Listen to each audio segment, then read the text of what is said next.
Et tout de suite, place à l'invité du grand journal de Média Morning. Nous venons de l'évoquer au tout début de ce journal. À moins de 2 mois de l'élection présidentielle américaine, les deux candidats, Kamala Harris et Donald Trump, se sont retrouvés face à face pour un débat télévisé, une joute verbale offensive, durant laquelle deux visions bien différentes de l'Amérique se sont opposées.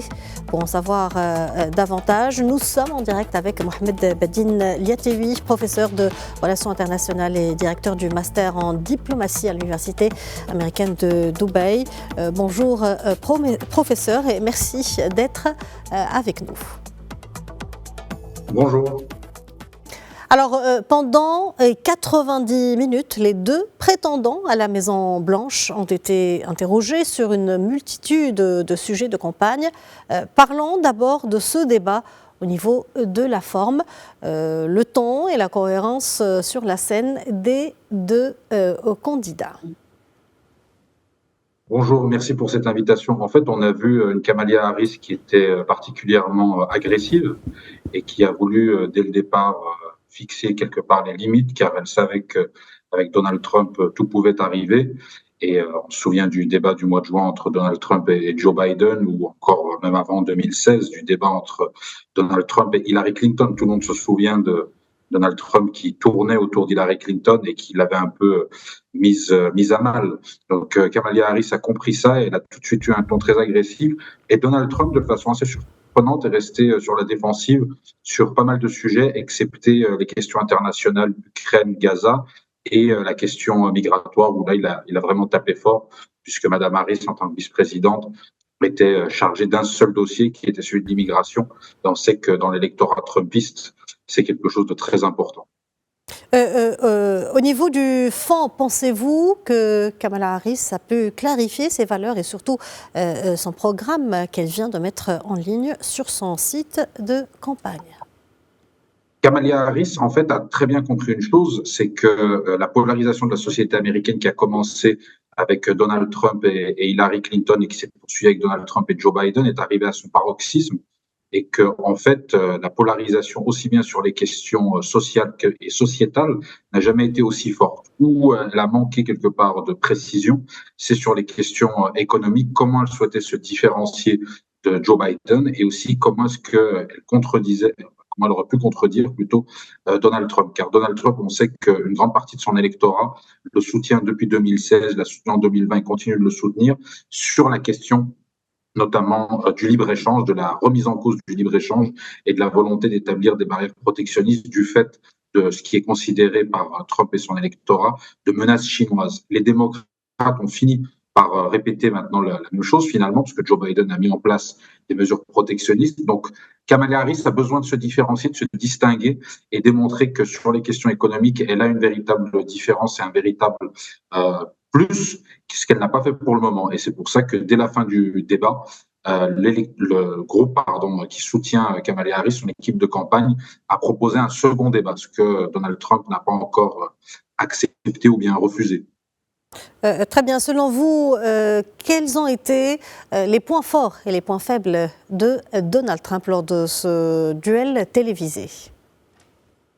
Donald Trump, comme à son habitude, a su appuyer sur la question de l'immigration, avec notamment la frontière mexicaine qui est de plus en plus compliquée à gérer pour les États-Unis, puisque l'immigration n'est pas seulement mexicaine, loin de là, il y a une immigration d'Amérique centrale, et il y a de plus en plus aussi de gens qui viennent de différentes parties du monde, notamment d'Inde et d'Afrique. Donc ça pose une véritable question de fond pour les États-Unis d'Amérique et pour leur frontière sud. On parle d'une frontière de plus de 3000 kilomètres avec le Mexique. Donc là-dessus, il a appuyé là-dessus et il sait que c'est au-delà de son propre électorat, bien entendu, ça va souder sa base, mais ça peut lui permettre d'attirer des votes au-delà, notamment dans les États du Sud. L'autre élément sur lequel il a été très bon, c'est qu'il ne s'est pas emporté. On aurait pu s'attendre à ce qu'il s'emporte et que la discussion devienne finalement infaisable ou bien impossible. Et là-dessus, c'est quelque chose d'assez positif. Ce qui a été négatif, c'est qu'il n'a pas réussi à mettre en défaut Kamala Harris.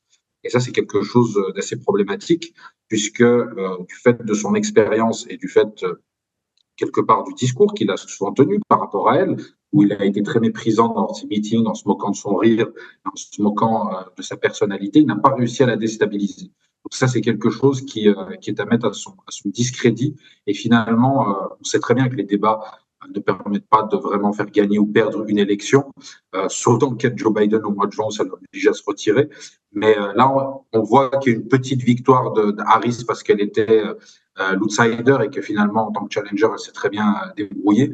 Mais le favori Trump n'a pas cédé et finalement s'en sort plutôt pas mal, notamment avec toutes les affaires de justice qu'il a, les affaires judiciaires qu'il a sur le dos. J'avais pensé que, en tout cas, j'imaginais que Mme Harris allait, en tant qu'ancienne procureure, appuyer notamment sur, encore plus, sur les affaires judiciaires et sur le côté, on va dire, entre guillemets, immoral de Donald Trump et ses condamnations. Mais elle ne l'a pas fait tant que ça et ça m'a surpris. Monsieur Yatiwi, ce débat a eu lieu au National Constitution Center de Philadelphie, grande métropole de Pennsylvanie. Cet État n'a pas été choisi au hasard. Non, c'est un État qui n'est pas choisi au hasard. Il fait partie ce qu'on appelle des États, ce qui peuvent être des swing states. Ce sont des États qui changent de coloration politique à chaque élection, qui peuvent tomber d'un côté ou de l'autre, pencher d'un côté ou de l'autre. On a la Pennsylvanie, on a le Michigan, on a la Floride. Donc, tous ces États-là sont très importants pour les deux. Et le problème pour les deux, c'est qu'en fait, l'importance de ces États-là est clé, puisqu'un seul État peut faire pencher l'élection, puisqu'on a ce système des grands électeurs où c'est pas une élection directe, c'est une élection indirecte, et chaque État a un nombre de grands électeurs en fonction de sa population. Et quelquefois, un État qui n'a pas un nombre de grands électeurs si important que cela peut faire pencher la balance. Donc, c'est important pour eux. Et aussi, la Pennsylvanie, tout comme le Michigan ou la Floride, ont des problématiques qui sont différentes. Certains États vont voter, par exemple, principalement sur la question économique, d'autres sur des questions de politique étrangère, notamment le Michigan, qui est la plus grosse communauté arabo-musulmane des États-Unis. On sait que la sensibilité à la question palestinienne est beaucoup plus importante qu'ailleurs aux États-Unis. Donc, il peut y avoir des gens qui s'abstiennent plutôt que de voter pour Kamala Harris et peut-être la faire perdre. Donc, vous voyez, les configurations sont très diverses, les problématiques sont très complexes et pour les deux candidats, il faut adapter le discours à chaque fois, mais en même temps garder une certaine cohérence, qui est loin d'être évident. Ce face-à-face est-il décisif? Quelle est son incidence sur l'électorat? En fait, sans parler de débat décisif, comme je l'ai dit tout à l'heure, on est sur une dynamique. Vous savez, il y a la question arithmétique et il y a la question de la dynamique quand on parle d'élection. Et en fait, les deux éléments sont à mettre en parallèle. On peut avoir une arithmétique assez favorable. Pour le moment, Mme Harris, en général, 2% devant Donald Trump au niveau national, bien que ça ne veut rien dire puisqu'il faut regarder État par État, comme je l'ai dit. Et dans chaque État, c'est assez serré. On est dans la marge d'erreur de 2%, 1%. Donc souvent, on est à 2% pour Mme Harris dans la plupart des États clés, des États qui peuvent faire pencher la balance. Et c'est une question de dynamique. Donald Trump n'a pas dévissé, il n'a pas été humilié, il n'a pas été pris en défaut. Donc, pour le moment, il peut maintenir sa dynamique et essayer de remonter. Et c'est la même chose pour Mme Harris, qui pendant tout le long, en tout cas, qui tout au long du débat a cherché à attirer l'électorat, on va dire, centriste. Parce qu'elle est consciente d'une chose, c'est qu'elle a un problème sur sa gauche sur la question palestinienne, notamment, on a vu avec les campus et les jeunes qui traditionnellement votaient démocrates, notamment pour Bernie Sanders, qui menacent de s'abstenir. Et de l'autre côté, Donald Trump risque de perdre les centristes républicains qui, eux, vont préférer s'abstenir ou voter pour Mme Harris en fonction du discours qu'elle va leur proposer et qu'elle a essayé de proposer lors de ce débat. Donc les débats servent à ça. Au-delà de la propre arithmétique, c'est créer une dynamique favorable et essayer aussi parfois de ressaisir, en tout cas remodeler son électorat si nécessaire et aussi solidifier sa base.